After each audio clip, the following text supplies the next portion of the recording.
శివరాత్రి నీ పూజకై మేము ఉపవాసముంటాములే.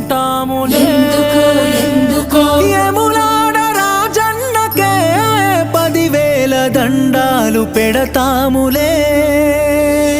భవభావ బంధాల బలహీన బతుకుల్ల కన్నీటి తోడెవ్వరు. మడుగుల్ల అడుగైతే కష్టాల కడలైతే మా ఎదురు జాడెవ్వరు. జగమేలే జంగమా జాలి లేదా నీకు, ఆ తల్లి అదగోస సెవిసేరదా నీకు. పగిలేల పిలిచిన పలకవెందుకురా.